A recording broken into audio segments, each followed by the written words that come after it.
Mau nggak aku tawarin kalian satu tijarah, satu bisnis, satu perdagangan, satu kerjaan, satu project kalau bahasa kita.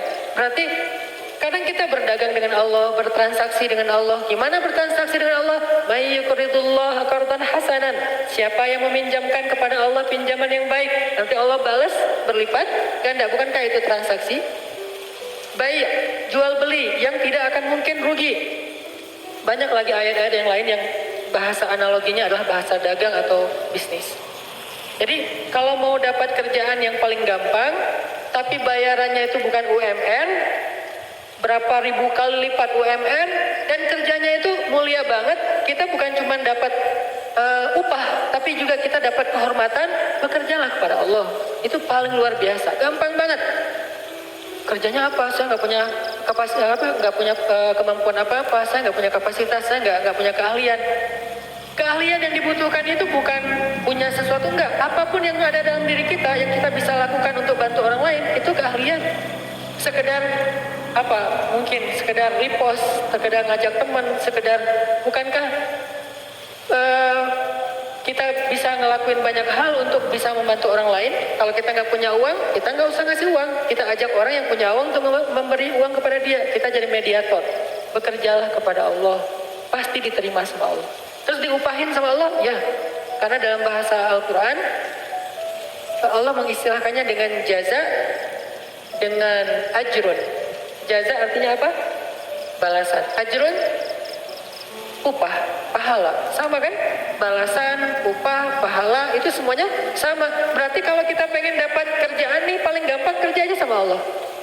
Jadi udah nggak ada lagi pengangguran di muka bumi ini kalau dia yakin kepada Allah. Tinggal kita, ya Allah, saya nih lagi bawa, dalam analogi kita nih, lagi bawa map.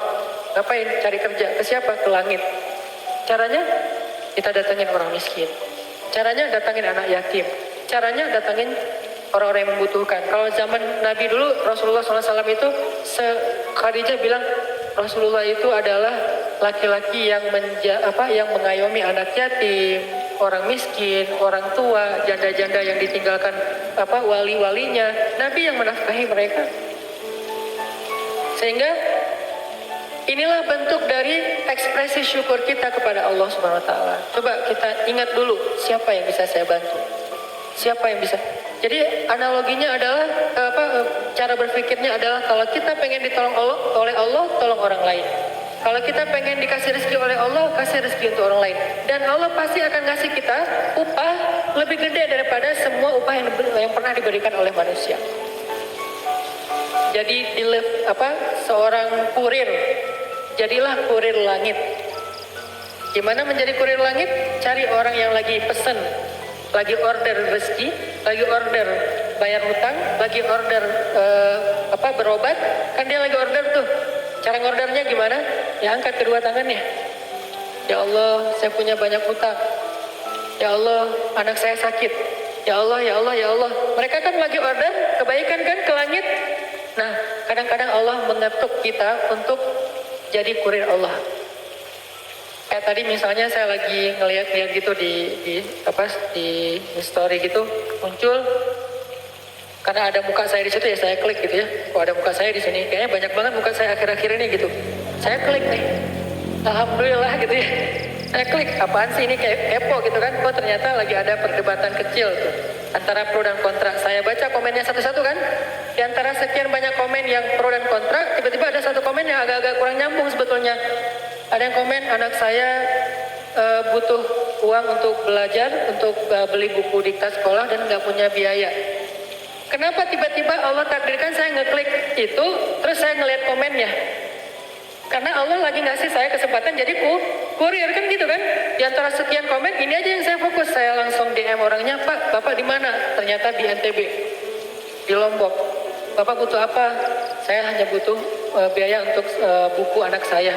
Masya Allah nih orang luar biasa ya, nggak mengatakan saya butuh uang sekian, nggak, hanya untuk biaya buku. Artinya saya misalnya kalau saya mau, saya akan bayar ke sekolahnya, anaknya dapat buku, nggak akan saya kasih uang biar manfaatnya lebih jelas. Kecil sih, tapi kan kenapa Allah takdirkan tiba-tiba saya baca postingan itu, saya lihat komen-komennya, mungkin cara Allah ngegelitik saya itu lewat penasaran, pengen tahu ada kehebohan apa, terus nemu di antara sekian kan banyak tuh, ada ratusan, baca satu-satu, kadang senyum, kadang kayak cemberut gitu, apaan sih nih, apa, satu-satu, ada yang unik nih, gak nyambung komennya, anak saya butuh biaya sekolah, langsung saya coba DM, dan ini sering terjadi dalam hidup kita teman-teman. Jadi nggak perlu kita cari juga, Allah yang kayak ngorder ke kita, orang tuh ngorder, Allah ngeling kayak sistem startup ya. Jadi kayak social respon gitu, dia ngorder, terus kita kayak driver yang lagi dekat sama lokasi itu tiba-tiba masuk ke kita, apa kayak notifnya, udah kita tinggal mau nggak enggak ngambilnya nih. Kalau kita pikir, aduh jauh banget nih, kan saya sering pesan kayak pesan mie Aceh ya di Buah Batu, tapi tinggal Cihanjuang, udah diambil ternyata pas tahu Cimahi ditolak lagi, aduh kecewa banget nih ditolak, tapi masih mending lah daripada ditolak mantan masih. Cuman sampai berkali-kali ditolak gara-gara ordernya di Cimahi, barangnya ada di Buah Batu, kan orangnya males. Padahal insya Allah pasti saya akan ngasih lebih, saya tahu lah jauh banget, kasihan kalau cuman sekian ribu, kadang-kadang cuma 30.000, ya udah digenapin 31.000 misalnya.